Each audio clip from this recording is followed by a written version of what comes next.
ছোটদা মায়ের heart attack হয়েছে। কি হয়েছে? মায়ের হার্ট অ্যাটাক হয়েছে। আমি হসপিটালে নিয়ে এসেছি মাকে, এমার্জেন্সিতে অ্যাডমিট করিয়ে তোকে ফোন করছি। প্লিজ তুই তাড়াতাড়ি চলে আয়। কি হয়েছে অর্জুনদা? কার ফোন ছিল? না, হসপিটাল থেকে ফোন করেছিল, মার হার্ট অ্যাটাক হয়েছে।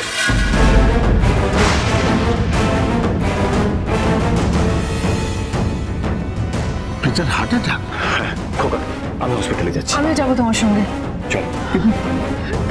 ছোটদা, আমি ঘরে ফিরে এসে দেখছি মা সবাতে কাত হয়ে পড়ে আছে। ছোটদা, আমার খুব ভয় লাগছে রে। আমরা মাকে প্রিয় হবার হারালাম না তো?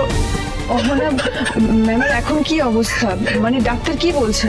কিছু বলেনি এখনো চেক করছে মাকে। দীপা শোনো, হ্যাঁ খোকা জেঠু? বলছি যে আমার না ব্যাপারটা ভালো লাগছে না। দুম করে সব হতে পারে না। মানে কি বলতে চাইছো তুমি? আমার কেমন মনে হচ্ছে এটা পৃথার নতুন একটা চাল। নতুন চাল? মেয়েদের সুখের জন্য একটা মিথ্যে বিয়েতে নিজেকে আটকে রাখতে পারে যে মা, আমি তাকে শত কোটি প্রণাম জানাই। দুজন অ্যাডাল্ট যখন একই বাড়িতে একই ছাদের তলায় একসঙ্গে থাকে, আমরা সেটাকে লিভিনই বলে জানি, তাই না? পৃথা চক্রবর্তীর বাড়ির লোক কে আছেন? আমি ডক্টর, আমি ওনার ছেলে। কি হয়েছে আমাকে বলুন প্লিজ। উনি বাঁচবেন তো? এ কি বলে রক্তের টান? রক্ত ঠিক কথা বলে। কিছু টেস্ট করতে দিয়েছি, রিপোর্টসগুলো আসুক। আর প্রাইমারি মেডিসিনে কতটা কি রেসপন্স করছেন উনি দেখি। আপনাকে জানাচ্ছি। Thank you. হঠাৎ করে এসব কি হয়ে গেল? এরকম কিছু যে হতে পারে আমার তো। খোকা, অত কিছু ভাবিস না। পৃথা যেটা ফেস করছে সেটা ওর পাপের ফল। অনেক ভুগতে হবে ওকে। কিন্তু খোকা, কোনো কিন্তু নেই, এর মধ্যে কোনো কিন্তু নেই। শোন, পাপ পুণ্যের হিসেব মানুষকে একটা জন্মে মিটিয়ে দিতে হয়। অনেক পাপ করেছে, ফিরেও আসবেই। মা ফিরে যাবে কোথায়? আমার সঙ্গে ওর হিসেব মেটানোর আছে না? না মিটিয়ে যাবে কোথায়? এখানে আসার আগে মায়ের কিছুটা সেন্স ছিল। বারবার করেই তোর কথা বলছিল যে মায়ের জন্য যাতে তোদের বিয়েটা কোনোভাবেই না আটকায়। আরে আমি তো বলেছিলাম আমার সঙ্গে সেনগুপ্ত বাড়িতে যেতে, এলো না। বলো আমি ঠাকুরের সামনে বসে সবার জন্য প্রার্থনা করব। আমার যেটা খুব খটকা লাগছে যে সুস্থ স্বাভাবিক মানুষ হট করে এতটা কিভাবে? হার্ট অ্যাটাক যে কারণ যে কোনো সময় হতে পারে খোকা জেঠু। অল্প বয়সেদেরই হচ্ছে। আর পৃথা ম্যামের তো বয়স হয়েছে, চারিদিকে এত ঘটনা ঘটছে, উনি খুব স্ট্রেস নিয়ে ফেলেছে, তাই এরকম ঘটতেই পারে। কিন্তু কিন্তু কিন্তু কি? না মানে অহনা বলছিল পৃথা ম্যাম সোফায় পড়েছিলেন, আর এদিকে খোকা জেঠু বলছে ওনার ঠাকুর ঘরে থাকার কথা। আমি না সবটা বুঝে উঠতে পারছি না। হয়তো খোকা বেরোনোর ঠিক পরেই অসুস্থ লাগতে শুরু করেছিল, সেই জন্য। হ্যাঁ হতেই পারে। তোমরা পৃথাকে নিয়ে চিন্তা করছো তো, কিন্তু হয়তো এমন কিছু হতে পারে যেটা তোমরা ভাবতেও পারছো না। এক্সকিউজ মি, রিপোর্টসগুলো এসে গেছে। ভয়ের কিছু নেই তো ডক্টর? দেখুন, যে অ্যাটাকটা হয়েছে সেইটা বেশ ম্যাসি। এত সহজে ধাক্কাটা সামলে উঠতে পারবেন না। কিন্তু এখন যেটা দেখছি সেটা মানে এই রকম কেস আমার কেরিয়ারে আমি কখনো দেখিনি। মানে কি হয়েছে? পেশেন্ট অলরেডি অনেকটাই সামলে উঠেছেন। এটা তো খুব ভালো খবর। ডেফিনেটলি ভালো, কিন্তু এত তাড়াতাড়ি উনি স্টেবল হয়ে গেলেন, সব ভাইটালস নর্মাল মানুষের মতো। এটা সাধারণত হয় না।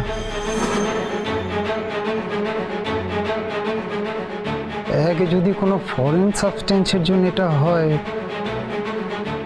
She is completely fine. আপনারা ওনার সঙ্গে দেখা করতে পারেন। Thank you doctor.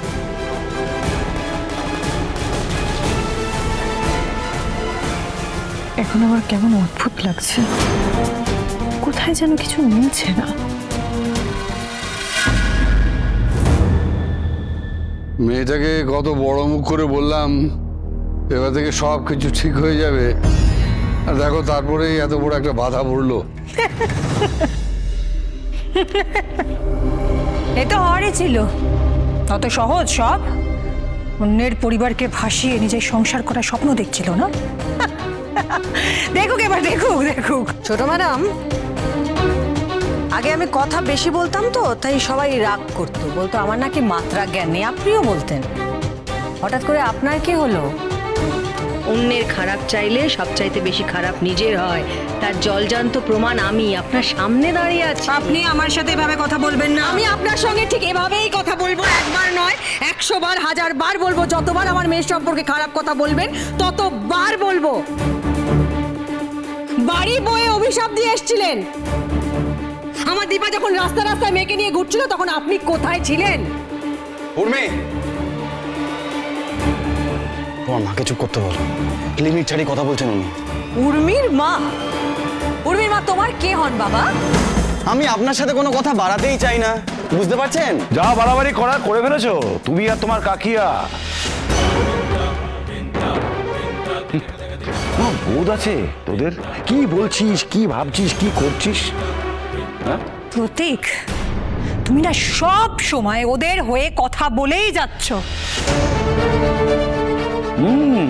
বলতে তো হবেই, কারণ কাউকে না কাউকে তো অন্যায়ের প্রতিবাদটা করতে হবে অনুজা। আচ্ছা তোমরা কি শুরু করেছো বলো তো? একটু শান্ত হন, এভাবে কথা কাটাকাটি করে কোনো লাভ আছে কি?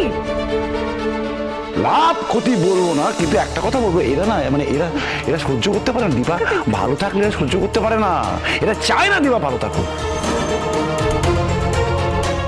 আমি তোমাদের দুজনকে সাবধান করে দিচ্ছি,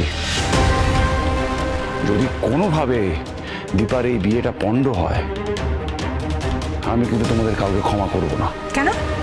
আমরা কি করেছি? খারাপ করেছো, অন্যায় করেছো, অভিশাপ দিয়েছো, এখন জিজ্ঞেস করছো কি করে? শোনো শোনো শোনো অনুজা, দেখো আমার দিকে, যদি কোনো অঘটন নেমে আসে দীপার জীবনে আবার নতুন করে, তাহলে তার জের কিন্তু তোমার আমার সম্পর্কের মধ্যে পড়বে। তৈরি থেকো। তৈরি থেকো। একটু সান্দন, রাগের মধ্যে কে কাকে যা তা বলে যাচ্ছে কিছু তো বুঝতে পারছি না। আপনারা সকলে দয়া করে একটু শান্ত হন। হ্যাঁ ঠিকই তো। আর তাছাড়া কি বা এমন খারাপ হবে বলো? অ্যাট ম্যাক্স একটুখানি দীপা আর অর্জুনের বিয়েটা পোস্টপোন হয়ে যাবে, আটকাতে তো পারবে না। তাছাড়া পৃথা দেবীর সাথে তো তিস্তার কথা হয়েছে, উনি এখন ঠিক আছেন। দীপা তো সহজভাবে জীবনে কখনো কিছু পায়নি। দেখো এইবারেও না ও নিজের জীবনের সব মুশকিল পেরিয়ে ঠিক সুখী হবে। ও পারবে, দেখো তোমরাও ঠিক পারবে। ঠাকুরের যাত্রায় মাকে বাঁচিয়ে দিয়েছে। চল ছোটদা, মাকে দেখে আসি।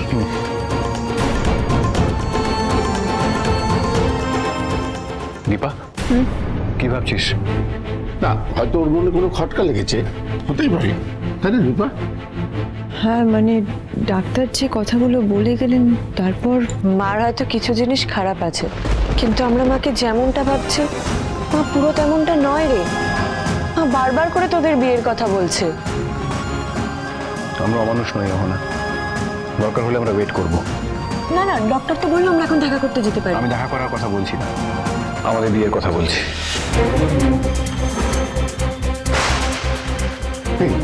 বিয়ের কথা বলছিস মানে? তুই কি বিয়েটাকে? হ্যাঁ খোকা, যতদিন না উনি পুরোপুরি সুস্থ হচ্ছেন আমরা বিয়ে করব না। আমরা ভেতরে যাচ্ছি, তোমরা এসো, চল।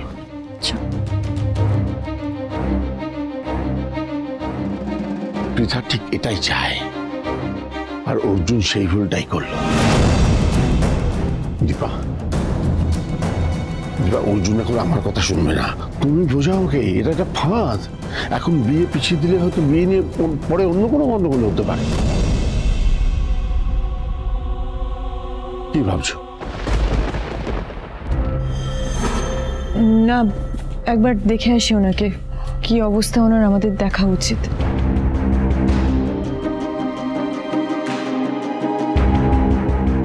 রিপোর্টগুলো তো সত্যি, কিন্তু পৃথা ম্যাম যে ধরনের মানুষ, উনি নিজেকে কিছু ঘটিয়েছেন। অনুরাগের ছোঁয়া, অনুরাগের ছোঁয়া।